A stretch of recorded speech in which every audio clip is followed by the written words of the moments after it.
the gentleman from Iowa, Mr. Nunn. Well, Chairman Smith, thank you so much for being here in the heart of the heartland. You know, I think we need more of these hearings outside of the Beltway and right in the Corn Belt, because this is where you're going to hear not from, politicians and lobbyists, but from real practitioners and real leaders.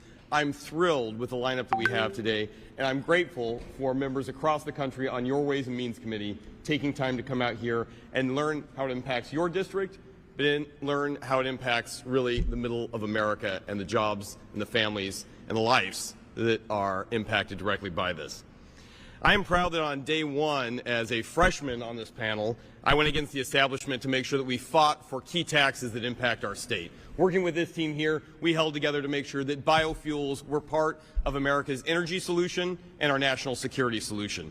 With that, we were able to achieve it, and with your help, Mr. Chairman, thank you for hearing us out on this.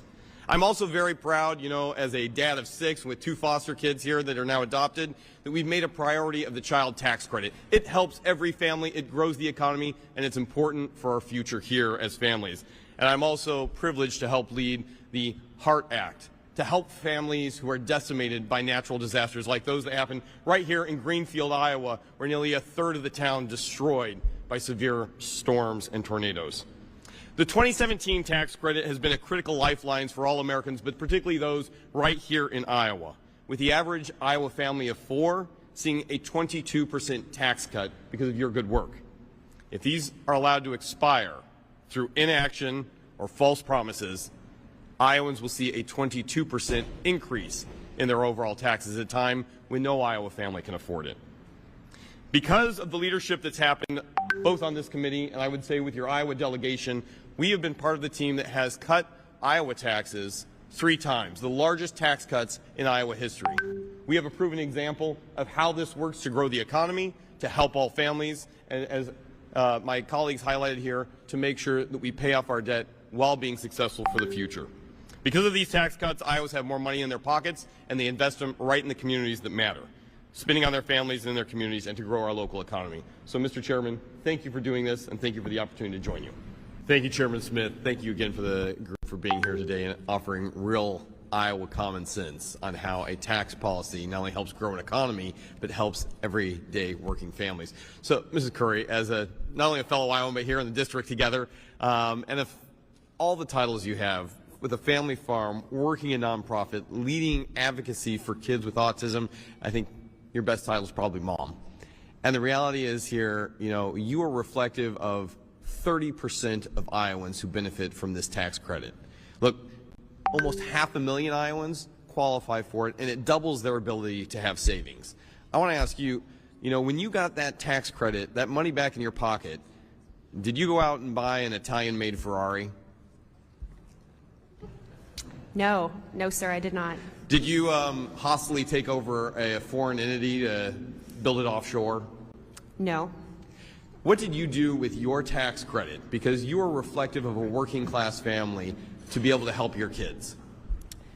We paid our speech therapist, and we took Isaac to a specialist eye doctor, and we bought a new water heater that spring. Mr. Chairman, that's a real investment back in our economies here. Most importantly, it's a real investment in our families and our kids' future. That's exactly what this tax credit's meant to do, and it is so very important that we continue to extend it into the future. It's one of the reasons that I'm proud to be leading the Keeping Siblings Act together as parents, also as a foster dad, which I share with Mr. Smith here on the committee as well, and as foster parents, being able to help those generation of kids be successful, hugely important for our future. Thank you, Mrs. Curry, for everything that you do.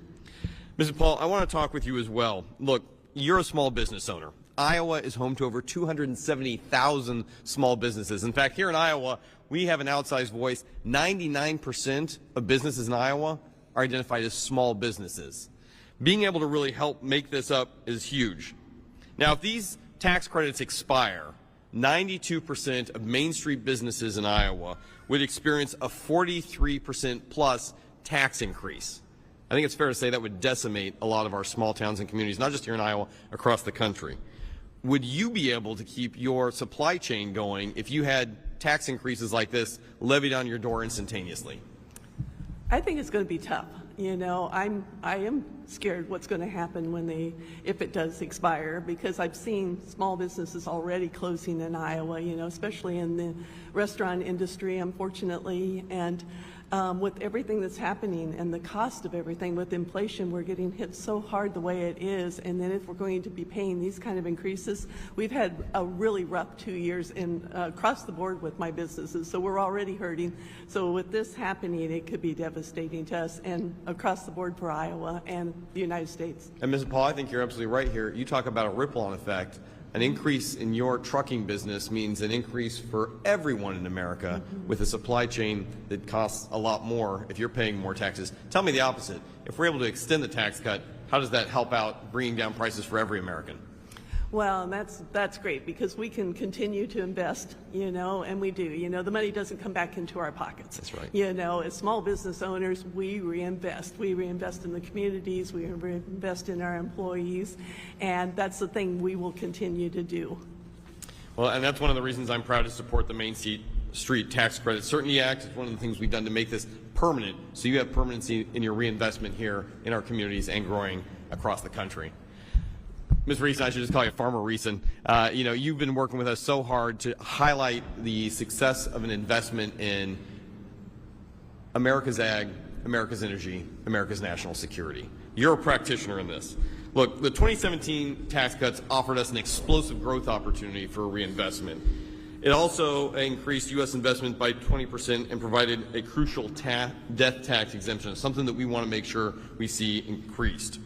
Talk to me about how your family farm is investing in these new innovations, things like sustainable aviation fuel, 45Z tax credit. It's helping us grow our domestic energy production. Are these tax credits really the innovation of the future that you're using on the farm? Oh, holy cow. I can't believe you even asked me that. For me, that's a no-brainer. I mean, as a farmer, when I am getting tax breaks to help invest in invest in markets, and to invest in trade. When I have trade, I have security in my market. I have better markets because more people are competing for what I'm growing. So, you know, and just thinking as a farmer, so every dollar I spend in the community, now it gets rolled 6 times. Yes, Ms. So it's like, you. so the people that I touch with what I'm doing for, you know, the farming sector of it, it's huge. So, and just know that any monies that, you know, everybody likes less tax.